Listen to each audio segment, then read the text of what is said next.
بڑی عجیب کہانیاں لکھی ہیں. فرماتے ہیں کہ سلطان محمود ایک نیک بادشاہ تھا. اس کے پاس ایک دیہاتی نوجوان آ گیا. اس کا تعلق دیہات سے تھا. تعلیم بھی نہیں تھی, کچھ ایسی تربیت بھی نہیں تھی, مگر بادشاہ کے دربار میں آ کے جب خدمت پہ لگا تو اس نے اتنی اچھی خدمت کرنی شروع کی کہ تھوڑے دنوں میں بادشاہ کی آنکھوں میں بڑا درجہ پا گیا. بادشاہ نے اپنے مقرب بندوں میں شامل کر لیا. اب جو پہلے سے مقربین تھے نا, وہ بہت جیلس ہوتے تھے.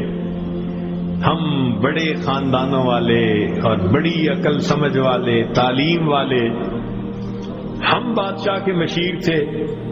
یہ کل کا نوجوان پتہ نہیں کہاں سے آ گیا دیہات سے اٹھ کے کہ بادشاہ کی اس کے اوپر بڑی خاص نظر پڑتی ہے. چنانچہ انہوں نے پروگرام بنایا کہ ہم بادشاہ سے موقع ملنے پہ بات کریں گے. انہوں نے بات کی کہ بادشاہ سلامت, جو محبت کی نظر اس کی طرف اٹھتی ہے وہ ہمارے اوپر نہیں اٹھتی. حسب میں ہم اچھے, نسب میں ہم اچھے, مال میں ہم اچھے, عقل میں ہم اچھے, لیکن محبت کی نظر اس کو جو مل گئی وہ ہمیں نہیں مل رہی. تو بادشاہ نے کہا کہ اچھا, میں کسی موقع پہ اس کا جواب دوں گا. اب بادشاہ نے کیا کیا کہ ایک پھل منگوایا جو بہت کڑوا تھا. کاشیں بنوائیں اور کاشیں ان سب لوگوں میں تقسیم کر دیں جو اعتراض کرنے والے تھے, اور ایاز بھی وہیں بیٹھا تھا. تو جس جس کو وہ کاش ملی اس نے منہ میں ڈالا تھو تھو. بادشاہ سلامت بڑا بہت کڑوا, توبہ توبہ بہت کڑوا. سب نے اپنے منہ سے وہ پھل نکال دیا اور کہا کہ بادشاہ سلامت یہ بہت کڑوا ہے. تو بادشاہ نے جب ایاز کو دیکھا تو وہ مزے سے کھا رہا تھا. تو بادشاہ نے اس سے پوچھا کہ ایاز, یہ کاش میٹھی ہے جو اتنے مزے سے کھا رہے ہو؟ اس نے کہا بادشاہ سلامت ہے تو کڑوی, کھاتے کیوں جا رہے ہو؟ اس نے کہا بادشاہ سلامت میرے دل میں یہ بات آئی کہ جس بادشاہ کے ہاتھوں سے میں زندگی بھر میٹھی چیزیں لے کے کھاتا رہا, اگر آج مجھے کڑوی بھی مل گئی تو میں اس کو واپس کیسے کروں؟ عمر بھر میٹھی چیزیں لے کے کھاتا رہا, آج کڑوی بھی مل گئی تو واپس کیسے کروں؟ کاش کہ یہ چیز ہمارے اندر آ جاتی کہ جس پروردگار کی نعمتوں سے ساری زندگی ہم انجوائے کرتے رہتے ہیں, اگر کبھی کوئی اس کی طرف سے آزمائش کی گھڑی بھی آ جائے تو ہم پھر شکوہ کیوں کرتے ہیں؟ اب بادشاہ نے سوچا کہ بھائی یہ لوگ جو بہت اعتراض کرنے والے تھے نا, ان کے سامنے کوئی اور ایسا ہیلا کرنا چاہیے کہ ذرا ان کو بات سمجھ میں آ جائے. تو ایک دن بادشاہ آیا اور اس نے کہا کہ دیکھو بھائی, آج میں تم سب کی عقل کا امتحان لوں گا, تمہارا آئی کیو لیول دیکھوں گا کیا ہے, اور میں دیکھتا ہوں کہ کون اس میں پاس ہوتا ہے. اب جب بتا دیا تو سب بڑے محتاط ہو گئے. بادشاہ نے ایک موٹا سارا ہیرا دکھایا, دیکھو یہ کتنا قیمتی ہے, کتنا چمکدار ہے, اور ایک ہتھوڑا بھی ساتھ دیا, اور پہلے کو کہا کہ جی یہ ذرا ہیرا جو ہے توڑ کے دکھاؤ. اب وہ سمجھ رہا تھا کہ بادشاہ نے ہم سے امتحان لینا ہے ہماری سمجھداری کا. تو اس نے کہا بادشاہ سلامت یہ ہیرا تو بہت قیمتی ہے, اتنے کیرٹ کا اور بالکل بے عیب ہے, کوئی فلاں نہیں فلاں لیس ہے, لہذا اس کو تو نہیں توڑنا چاہیے. بادشاہ مسکرایا, کہنے لگا ہاں بہت اچھا. تو وہ سمجھا کہ بھائی میں نے بادشاہ کو کنونس کر دیا, چنانچہ دوسرے کو دیا, اس نے بھی اسی قسم کی لاجک, تیسرے کو دیا, اس نے بھی لاجک. جتنے اعتراض کرنے والے تھے سب کو ہیرا ہتھوڑا دیتے رہے, وہ یہی لاجک دیتے رہے اور معذرت کرتے رہے, حتیٰ کہ بادشاہ نے وہ ہیرا ایاز کے ہاتھ میں پکڑایا. جب ایاز کو کہا ایاز اسے توڑو, ایاز نے اس کو نیچے فرش پہ رکھا، دے کے مارا ہتھوڑا اور اس کے ٹکڑے ٹکڑے کر دیے۔ اب جب اتنے قیمتی ہیرے کے ٹکڑے ہو گئے تو وہ تو سارے خوش ہو گئے، آج اس کا گوار پن کھلا، اس کی جہالت کھلی، بے وقوف، کیا پتا اس کو یہ کتنی قیمتی چیز تھی۔ تو وہ ایکسپیکٹ کرنے لگے کہ آج تو بادشاہ اس کو دھکا دے دے گا دربار سے۔ تو جب ہیرے کے ٹکڑے ہو گئے تو بادشاہ نے اس کی طرف دیکھ کے کہا، ایاز تو نے ہیرے کے ٹکڑے کر دیے، اتنے قیمتی ہیرے کے؟ تو ایاز نے آگے سے سمپل سا آنسر دیا کہ بادشاہ سلامت، آپ نے مجھے حکم دیا تھا ہیرے کو توڑ دو۔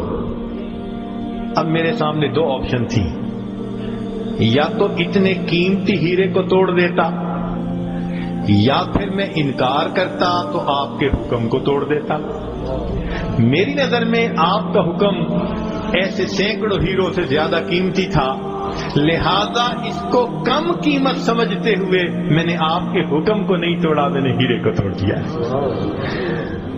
تو بھئی جتنا ایاز کے دل میں بادشاہ کے حکم کا احترام تھا، کاش ہم بندوں کے دل میں پروردگار کے حکم کا ایسا احترام آ جاتا۔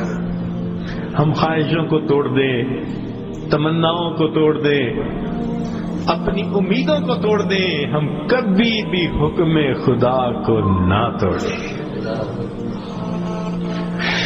تیسرا واقعہ لکھا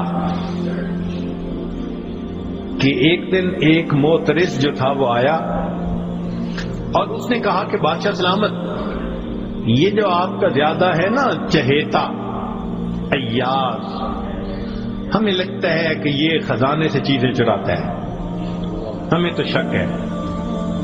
بادشاہ نے پوچھا کیسے ہے؟ اس نے کہا جی ایک جگہ کلوزٹ بنائی ہوئی ہے اس نے، اور یہ صبح و شام اس کلوزٹ کا دروازہ کھولتا ہے اور دیکھتا رہتا ہے اور تالا لگا کے چابی اپنے پاس رکھتا ہے، چابی کسی کے ہاتھ میں نہیں دیتا۔ تو بادشاہ سلامت، ہمیں تو پکا شک ہے کہ آپ کے خزانے سے اس نے قیمتی چیزیں چرا کے رکھی ہیں اور یہ صبح و شام دیکھتا ہے۔ بادشاہ نے اسی وقت ایاز کو بلوا لیا، لوگوں کے سامنے پوچھا، ایاز تمہاری کوئی کلوزٹ ہے ایسی؟ جی۔ تالا لگا کے رکھتے ہو؟ جی۔ صبح شام کھول کے دیکھتے بھی ہو؟ جی۔ لاؤ چابی اس کی۔ ایاز نے چابی نکال کے دے دی۔ بادشاہ نے ایک آدمی کو بھیجا کہ جاؤ اور کلوزٹ میں جو کچھ پڑا ہے سب اٹھا کے یہ کہ لے کے آؤ۔ اب جب وہ گیا تو ایاز تو مطمئن کھڑا رہا، مگر موترزین بڑے خوش ہوئے، آج پکڑا گیا، آج سمجھ لگے گی بادشاہ کو یہ کیسا بددیانت انسان۔ تھوڑی دیر گزری تو جو گیا تھا وہ تالا کھول کے کیا دیکھتا ہے کہ اس میں ایک پرانا سا لباس ہے اور ایک پرانا سا جوتا رکھا ہوا اور کچھ بھی نہیں۔ بڑا حیران ہوا، اس کو یہ صبح بھی دیکھتا ہے شام بھی دیکھتا ہے۔ وہ اس کو لے کے بادشاہ کے پاس آیا۔ بادشاہ سلامت، کلوزٹ میں یہ دو چیزیں تھیں۔ بادشاہ نے کہا ایاز بس یہی کچھ تھا؟ جی یہی تھا۔ ایاز یہ تو اتنی قیمتی نہیں کہ تم ان کو تالے میں رکھو اور صبح شام اس کو جا جا کے دیکھو۔ ایاز نے کہا کہ بادشاہ سلامت میرے لیے قیمتی ہے۔ پوچھا کیوں؟ کہ بادشاہ سلامت، جب میں پہلی مرتبہ آپ کی خدمت میں حاضر ہوا تھا، میں دیہاتی سا لڑکا تھا، یہ تہبند باندھی تھی، یہ کرتا پہنا تھا، یہ جوتا پہنا ہوا تھا، میں نے اس کو اپنے لیے پریزرو کر کے رکھ لیا۔ اب روز صبح اور شام میں دروازہ کھولتا ہوں، اپنے نفس کو مخاطب کر کے کہتا ہوں ایاز بادشاہ کے احسانات کو مت بھولنا، تمہیں جو اس نے رتبہ دیا تمہاری اوقات تو یہ تھی، تمہاری اوقات یہ تھی۔ میں صبح بھی اپنے آپ کو یاد دلاتا ہوں میں شام بھی اپنے آپ کو یاد دلاتا ہوں۔ مولانا لکھتے ہیں کاش کہ یہ صفت اللہ ہمیں بھی عطا فرمائے، ہم بھی اپنے ابتدا کو دیکھتے، کیا حال تھا، کیا ہماری اوقات تھی، اور آج اللہ نے اپنی رحمتوں سے، نعمتوں سے، برکتوں سے کس طرح ہمیں مالا مال کر دیا۔ ہم بھی اپنی بنیاد کو یاد رکھتے ہیں۔ تو اگر ایک دنیا کا غلام اپنے مالک کے حکم کو اتنا قیمتی سمجھتا ہے تو ہم تو اللہ کے ویسے ہی بندے ہیں، غلام سے بھی ایک درجہ نیچے، ہم تو اللہ کی ملک ہیں، مخلوق ہیں اس کی۔ لہذا ہمیں چاہیے کہ اللہ رب العزت کے حکم کی عظمت کو سامنے رکھیں، ہمیشہ خیال رکھیں کہ حکم خدا کبھی بھی ٹوٹنے نہ پائے۔